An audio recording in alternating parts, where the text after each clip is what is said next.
किसान साथियों नमस्कार। हमारे परम मित्र विक्रम सिंह जी की राय पे आज हम जीविकंद के बारे में थोड़ा डिस्कस करेंगे, विचार करेंगे। जीविकंद से सूरन की खेती के बारे में उनका राय था, तो उसके बारे में कुछ हम डिस्कस करें। सूरन की खेती कब करना उपयुक्त है, कौन सा क्लाइमेट होना चाहिए, टेम्परेचर क्या होता है, उसका मिट्टी की जलवायु क्या है, मिट्टी का पीएच क्या है। आइए हम इसके बारे में आज थोड़ा सा डिस्कस करते हैं। जीविकंद एक औषधीय फसल के रूप में उगाया जाता है, किंतु इसका इस्तेमाल हमारे घरों में सब्जियों के रूप में भी किया जाता है। इसे दूसरा नाम ओल भी कहते हैं और सूरन के नाम से भी जाना जाता है। जीविकंद का जो तासीर होता है वो अधिक गर्म होता है, जिसकी वजह से इसके सेवन करने से खुजली की शिकायत या सुनने को मिलती है। किंतु वर्तमान समय में जीविकंद की कुछ ऐसी भी किस्में आई हैं जिसको खाने से खुजली या फिर इस प्रकार की कोई भी सिचुएशंस नहीं होती।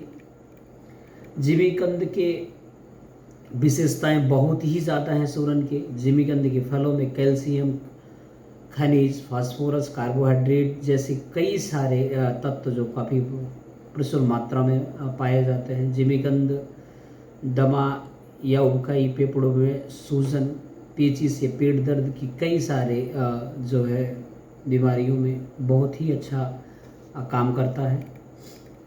आइए हम आगे इसके बारे में आपको बताते हैं। जीविकंद की खेती के लिए उपयुक्त मिट्टी, जलवायु एवं तापमान के बारे में। जीविकंद की खेती की बुवाई दोमट मिट्टी उपयुक्त माना जाता है। इस तरह की मिट्टी में सबसे इसके पौधे अच्छे से विकसित होते हैं, किंतु जल भराव वाली भूमि में इसकी खेती नहीं करना चाहिए। किसान साथियों, अगर आपके खेत में पानी लगने के चांसेस ज़्यादा हैं तो कृपया मेरा सजेशन रहेगा कि ऐसे मिट्टी का चयन, ऐसे खेत का चयन ना करें कि जहाँ पे जल भराव की संभावनाएं ज़्यादा हैं। वैसी जिसकी जो खेती है 6 से 7 पीएच अगर आपके खेत की मिट्टी है तो ये बहुत ही अच्छा माना गया था। इसके अतिरिक्त जीविकंद के पौधे जो है उष्ण और उपोष्ण जलवायु में अच्छे से वृद्धि करते हैं। किंतु इसकी फसल को बारिश के मौसम में नहीं करना चाहिए। मैं 1-2 बार भी इस पे डिस्कस किया हूँ कि अगर जीविकंद का अगर प्लानिंग आप कर रहे हैं तो रेनी सीजन से आने से पहले ही इसकी प्लानिंग करें। इसके पौधे गर्मी तथा सर्दियों में के मौसम में बहुत अच्छे से विकास करते हैं। इसके पौधे के बीज के अंकुरण के लिए सीड का जो उसमें कंद को जर्मिनेट करने के लिए 20 डिग्री तापमान की आवश्यकता होती है, और इसके विकास का पौधा जैसे जैसे विकास करता है वैसे तापमान की अधिक आवश्यकता होती है। अधिकतम इसको 35 डिग्री अगर टेम्परेचर भी है तो ये भी सहन कर सकता है। हम आगे डिस्कस करेंगे आपसे जीविकंद की कुछ उन्नतशील जो किस्में हैं, जैसे गजेंद्र किस्म के पौधे। इस किस्म के पौधे कृषि विज्ञान केंद्र संबलपुर द्वारा तैयार किया गया है। इस पौधे में कम गर्मी वाले फल लगते हैं। इनके खाने से शरीर में कोई खुजली भी नहीं होती है। पौधे की इस किस्म को बारिश के मौसम में नहीं लगाया जाता है। इसमें एक पौधे से केवल एक ही फल निकलता है तथा फल के अंदर हल्का नारंगी गूदा पाया जाता है। प्रति हेक्टेयर के हिसाब से 80 टन लगभग इसकी पैदावार हो जाती है। दूसरा एक वेराइटी है M15 किस्म का पौधा है। पौधे की इस किस्म को श्रीप्रदा के नाम से भी जाना जाता है। फलों की तासीर काफ़ी कम गर्म वाली होती है। इसके खाने से खुजली जैसी शिकायत नहीं होती है। इसमें भी एक पौधे में एक ही फल पाया जाता है और 1 हेक्टेयर में 70 से 80 टन इसका पैदावार होता है। सतरंगाछी किस्म के पौधे, इस किस्म के पौधे में कई फल पाए जाते हैं। इन फलों की तासीर हल्की गर्म होती है। इनके खाने से हल्की खुजली जैसी समस्या देखने को मिलती है। इनकी फसल 5 से 6 महीने में जो है पैदावार आरंभ कर देती है।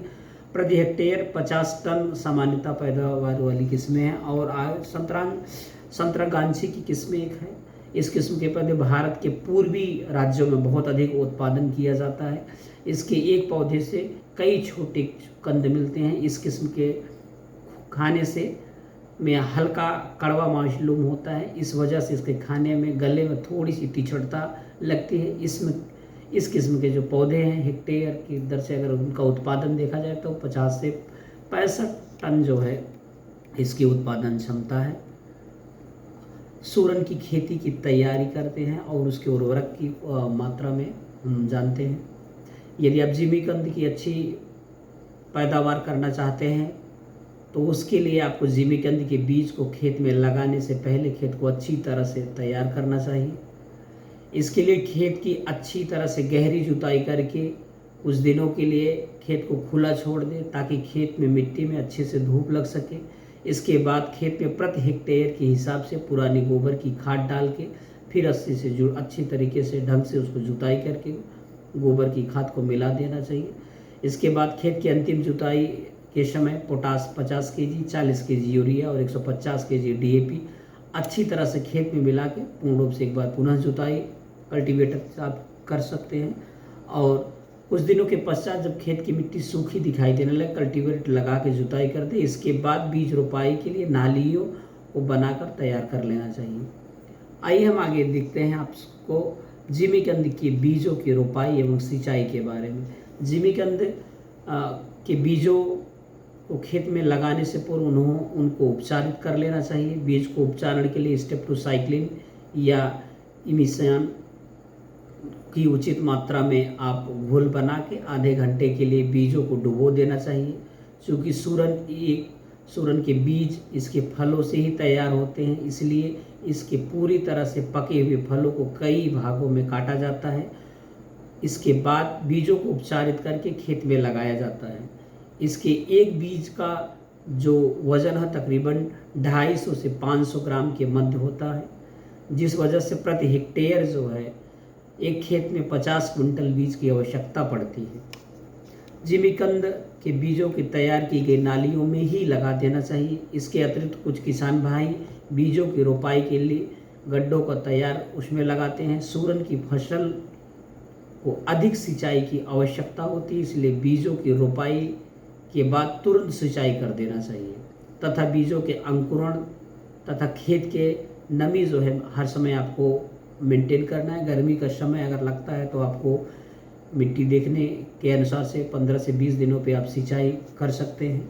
किसान साथियों से हम बताना चाहेंगे कि इसमें कुछ खरपतवार की भी समस्याएं आती हैं, तो बीजों की रोपाई के तकरीबन 15 दिन बाद प्राकृतिक तरीके से आप अब निराई गुड़ाई कर सकते हैं और इनकी जो भी खरपतवार है उनको हटा सकते हैं।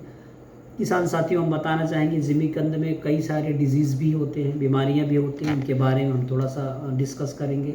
जिमीकंद भृंग किस्म के एक रोग है। यह किस्म का रोग पौधों की पत्तियों और शाखाओं पर देखने को मिलता है। यह एक तरह का कीट होता है जिसमें हल्के भूरे रंग की सुंडी होती है। यह सुंडी ही पौधों की पत्तियों और शाखाओं को खाकर नष्ट कर देते हैं, जिससे पौधा खराब होकर गिर जाता है, जिससे पैदावार काफ़ी ज़्यादा प्रभावित होती है। इसके लिए बचने के लिए आप नीम आयल आता है उसका 2 ग्राम पर लीटर के अनुसार से छिड़काव कर सकते हैं। दूसरा एक रोग है झुलसा रोग। जो झुलसा रोग के बारे में आप सब जानते होंगे, यह किस्म जो है जीवाणु जनित है। यह सितंबर माह के पौधों में पत्तियों में आक्रमण करता है, जिसमें पौधों की पत्तियां हल्के भूरे रंग की दिखाई देने लगती है।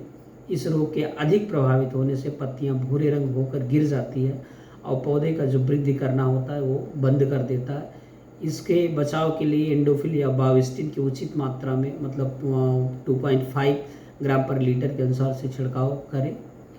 तीसरा एक आता है तना गलन रोग। इस तरह में अक्सर जलभराव की स्थिति में देखने को मिलता है। इस तरह के रोग से बचाव के लिए आप यथावत देखें कि जल भराव की स्थिति ज़्यादा ना हो। अगर जल ज़्यादा लगता है तो जड़ में इसमें गलन होने की संभावना रहती है। अगर ऐसे सिचुएशंस होते हैं तो आप कैप्टान की 2 या COC का जो है आप 1.5 और 2.5 के समथिंग में जो है आप स्प्रे कर सकते हैं अपने खेत में। तीसरा इंसेक्ट है तंबाकू की सुंडी रोग है। यह एक कीट जनित रोग है। तंबाकू सुंडी को लार्वा के रूप में आक्रमण करता है। इसका लार्वा हल्के भूरे रंग का होता है जो पौधों की पत्तियों को खाकर उसे नष्ट कर देता है। यह रोग सामान्यतः देखा गया है जून से जुलाई के मध्य में ही आक्रमण करता है। पौधे लगने के बाद उन्हें आप मैंगोजेब या कॉपर ऑक्सीक्लोराइड 2.5 ग्राम पर लीटर के अनुसार से छिड़काव करके इस रोग से बच सकते हैं। जिमी कंद के खुदाई और पैदावार और लाभ में हम आते हैं, देखते हैं। जिमी कंद के पौधे 6 से 8 महीने में पैदावार देने के लिए तैयार हो जाते हैं। जब इसके पौधे की पत्तियां सूख कर गिरने लगे तब इसके फलों को खुदाई करके निकाल ले। इसके बाद उन्हें साफ पानी से धो लेना चाहिए। धोए हुए फलों को छायादार में आप सुखवा लें। इसके बाद इन्हें बाजार लेके आप परचेजिंग कर सकते हैं। जिमीकंद का 1 हेक्टेयर में तकरीबन 70 से 80 टन की पैदावार प्राप्त हो जाती है। जिमीकंद का जो सूरन का बाजारी भाव 2000 रुपये प्रति क्विंटल के लगभग समथिंग 3000 के क्विंटल के हिसाब से आता है। इसका रेट होता है, जिस हिसाब से किसान को एक बार में लगभग फसल से 4-5 लाख के समथिंग में इनको उपज हो जाती है। धन्यवाद।